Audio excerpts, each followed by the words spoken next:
guys, this is Chan. Where are you? Hi, my name is Chan, and then my followers picked the questions, the frequently asking question for Q&A. So here we are. If you don't know me, my name is Chan, or known as Odum. And I'm Ian, her husband. He's also known as Jalska. You can find out On social media. on social media. It's Jalska, ITSJOUSKA. Here's a thing. There's so many questions that I got, repeat question that I receive every day. So here we are. I'm just decided to making a Q&A YouTube video.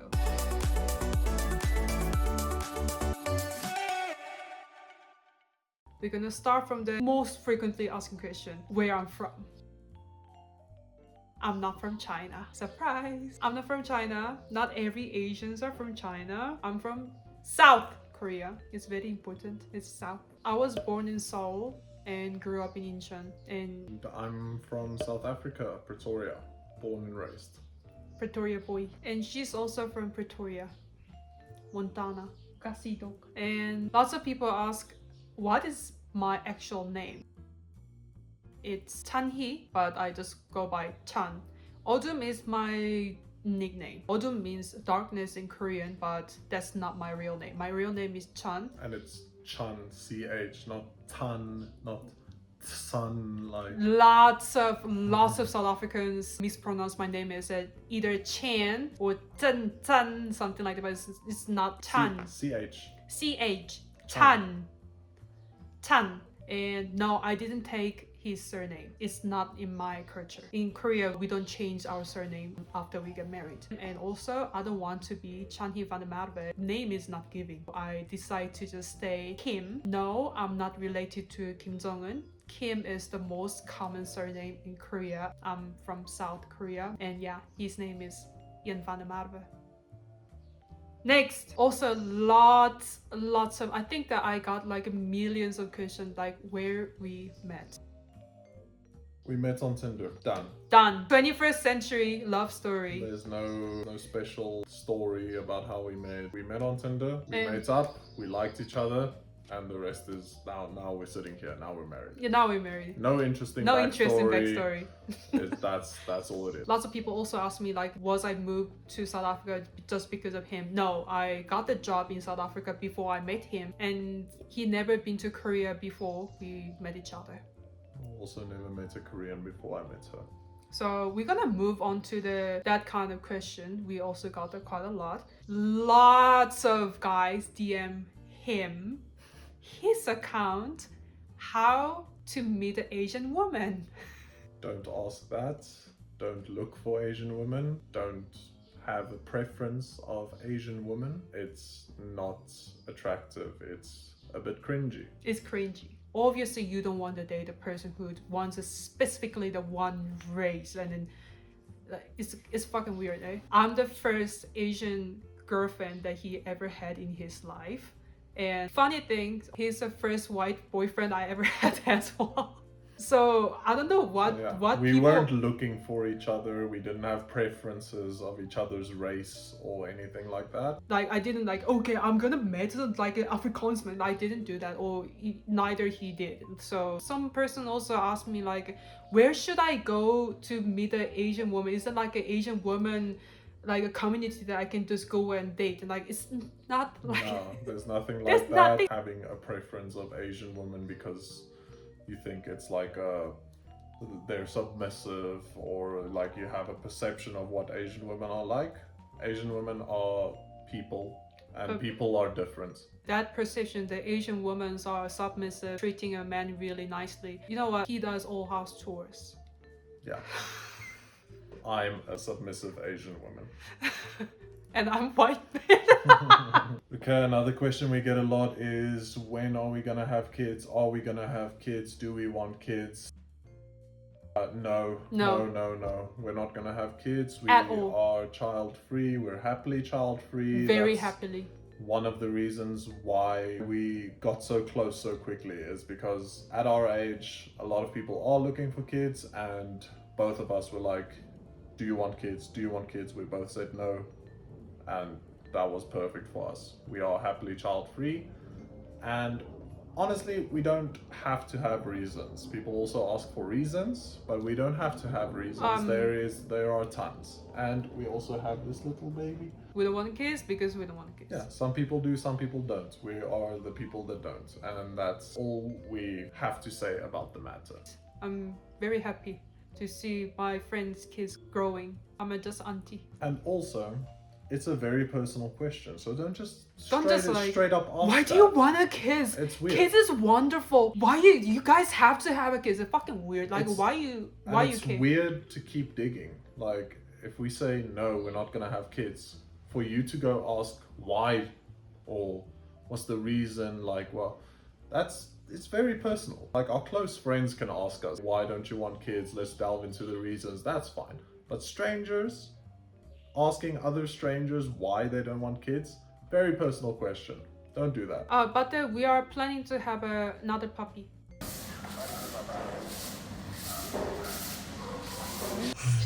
He already loves you so much.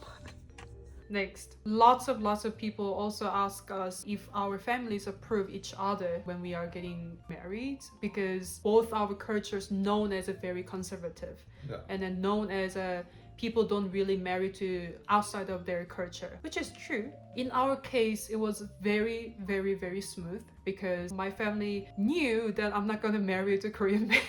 Because lots of Korean men are very conservative and some are very misogynistic. I'm not following those things at all from the very, very young age. And also, I've been living abroad quite a lot. So my family kind of knew that I might gonna not marry to a Korean man. So they are very chill about it. They literally love him so much right now. Like when he was sick, my mom was just calling me like if I treating him well. She doesn't even ask me if I'm doing well. She was only asking like, make sure if like Ian is eating well, and like, mom, I'm your daughter. What is Her going on? mom loves me very much and I love her mom very much. We have a great relationship. My family is also very chilled. I don't have the biggest family in the world. Yeah, also they've been kind of used to me, quote unquote, being the black sheep. Not necessarily in a bad way, but like I'm the only one that's always been on the kind of alternative side. They would never expect any traditional conservative behavior from me. So they accepted Chan quite readily. We have a great relationship with my family. They love her, she loves them. All good. And my sister is my best friends basically. So we got pretty lucky. It's from two very traditional and conservative cultures, but somehow her family is not overly traditional and conservative, and neither is mine. So our families are very accepting and we have a great relationship with both. Next question. We also got it literally every single time I open the Q&A on the Instagram. If we're gonna move back to Korea. Answer is no, we don't want to move to Korea. There's a lot of reason behind. First of all, I never thought myself, I was born and raised in Korea, and I think I spent more than 20 years in Korea, and then I always having a thought of myself that like I've never really perfectly fit in the culture. I was not really doing well mentally. I'm very happy to just live in South Africa. I love South Africa. I'm truly happy here right now. So I have no reason to go back to Korea and live there again. We're very happy in South Africa. We love our life here. Korea is cool. I visited. Very nice, very cool country, but it has its drawbacks just as any country has. So Korea is ultra conservative, ultra misogynistic. Those are two things that we do not do well with. And we definitely gonna make another video about the difference with Korean and South Africa, like how to grow up in South Africa, how to grow up in Korea, like, you know, that. We'll make a bunch of comparisons. And it's not the everyday kind of question. People also are curious about what language can we speak and then what language do we speak in the household. We speak English, our house. I picked up a bit of Korean when we visited Korea, but very, very, very basic. It's a very tough language to learn. I can obviously speak Afrikaans. I can speak a bit of German. I can do the basics in Tswana or Sepedi. Yeah, but we communicate in English.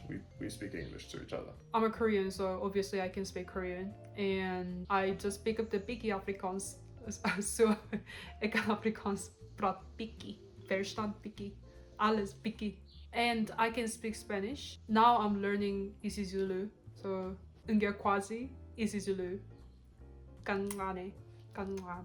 Yeah, but sometimes we just mix the Afrikaans and Korean. Like I just ask them like, "Can you coffee mark please?" I'll ask her, copy masile. Peach 주세요. What do you love about the South Africa?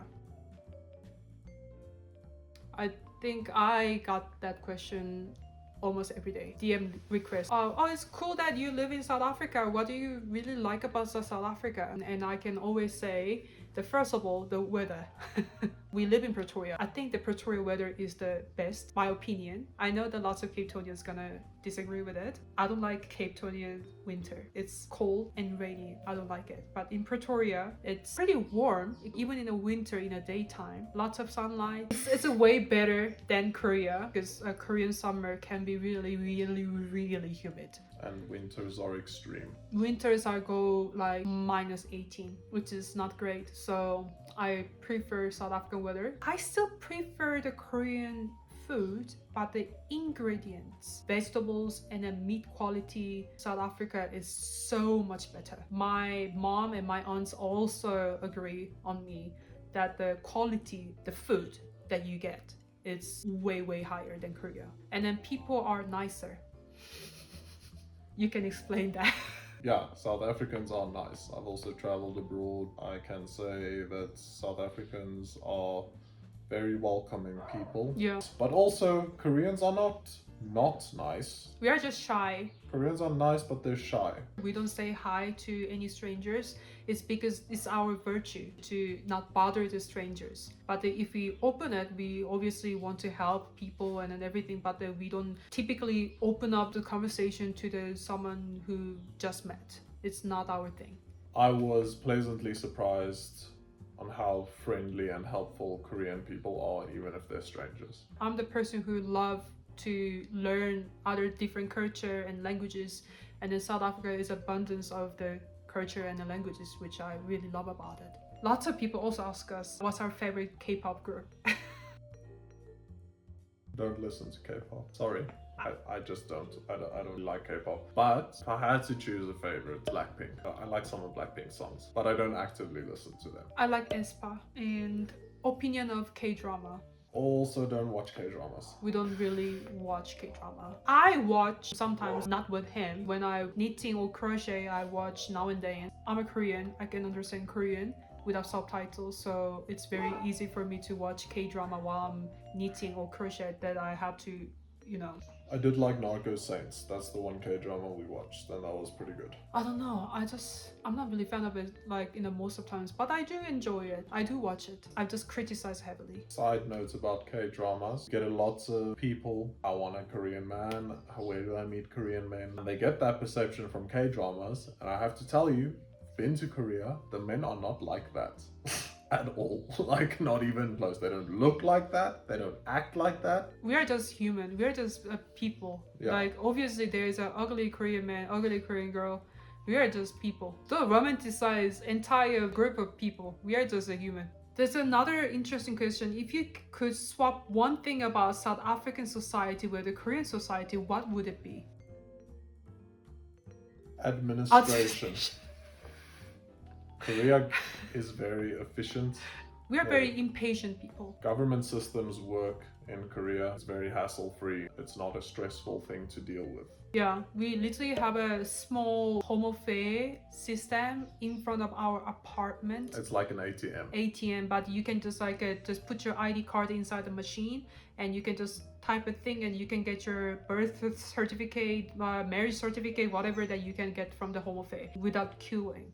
So that's something that I want to swap about it, because every time we go to home affairs is a... Each time when I come here, I am abused. If you're South African, you know what I mean. And lots of people asking me, where do you shop any Asian ingredients or Korean ingredients?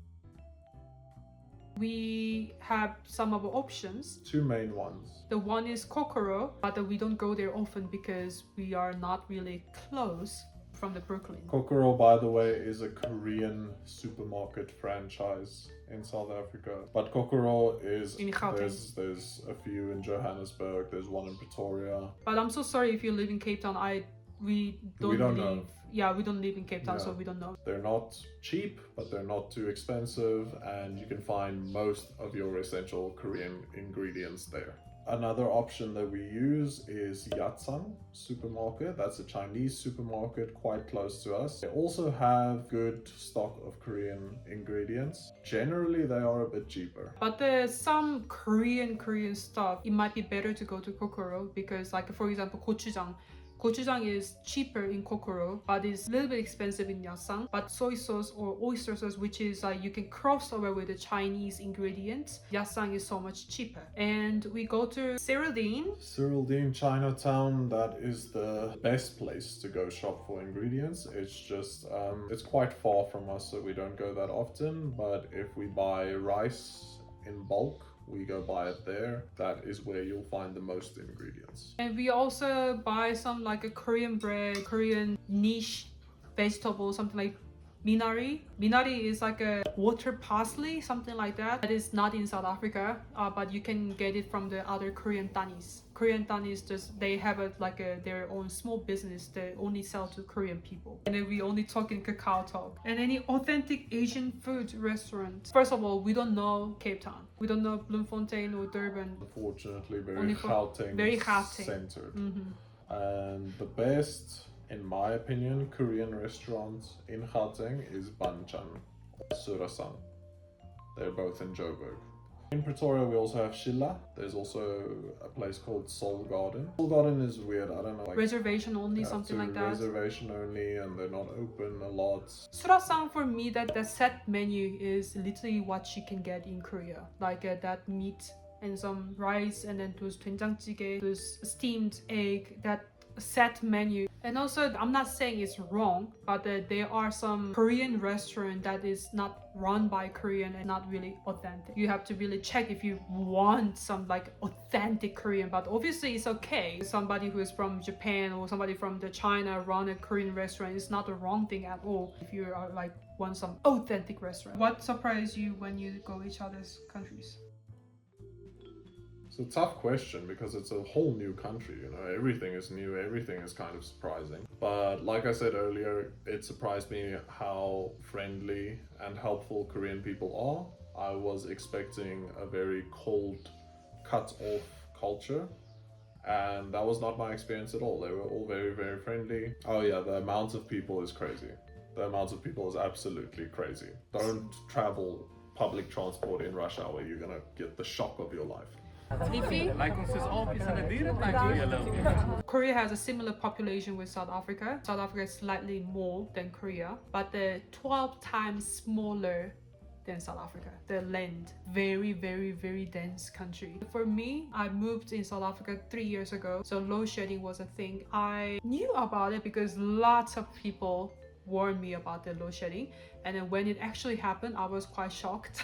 Oh shit, it's actually off. And very diverse country. I also knew it before by coming to South Africa, but when I see it, it's like, oh wow, there's so many different people just like in one place. That's also amazing. And yeah, I think that's all for the surprising thing about South Africa when I first came. And now I'm just surprised about how I'm feel like familiar with the South African landscape right now, because when I see anything like a flatland, like what flatland. Every time I see this flatland, I was like, wow, there's like nothing here. I love it because I love it. I genuinely really love it. Like, because you can't see it in Korea. You can't see in Korea because everything is building, everything is a mountain. For example, Free State, like there's a flatland. Love it so much when I see that. But now I don't feel surprised at all because I'm too used to it. I think that does it for this Q&A video. If you have more questions, please comment, and we'll make another video possibly. So please comment, like, and share, follow, whatever subscribe, bell notification, whatever you need to do. We're gonna be on YouTube way more often as a couple. We're gonna do travel content. We're gonna do comparison content, what it's like to be an interracial couple in South Africa. And we have some footage from Korea that we'd like to show you as well. So, yeah, Stay tuned.